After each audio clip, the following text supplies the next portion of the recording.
Ya, terima kasih Anda masih bersama kami di Seputar Aceh. Pemirsa, puluhan tenaga pengajar yang tergabung dalam guru honorer kategori K2 atau K2 Provinsi Aceh menolak skema calon pegawai pemerintah dengan perjanjian kerja yang ditawarkan pemerintah. Aksi tersebut berlangsung di kantor DPRA Rabu pagi tadi.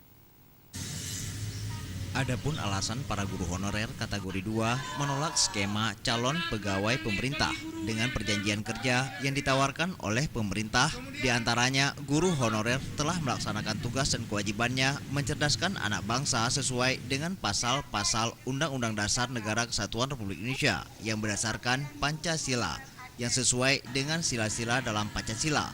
Bahkan pengabdian para guru dinilai tanpa adanya penghargaan bagi mereka dari pemerintah. Hargai sedikit pun kalau memang dihargai. Sudah puluhan tahun kita mengabdi pada bangsa dan negara ini. Kenapa kita diberikan hanya P3K?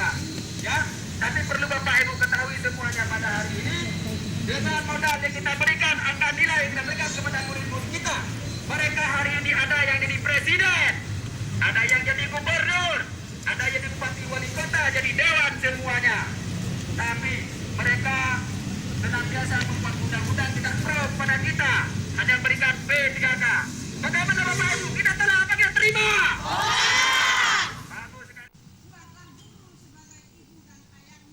Sekjen Asosiasi Guru Aceh, Cud Akli Mahamid menyebutkan, mereka mendesak pemerintah, khususnya pemerintah daerah Aceh, agar bisa mengangkat guru honorer kategori 2 menjadi aparatur sipil negara lewat revisi Undang-Undang ASN.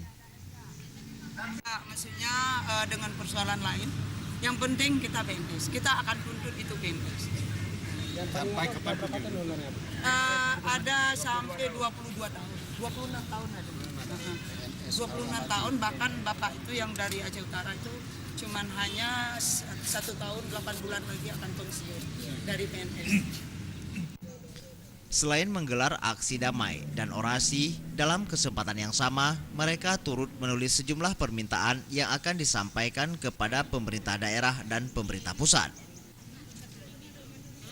Tim Liputan, Aceh TV.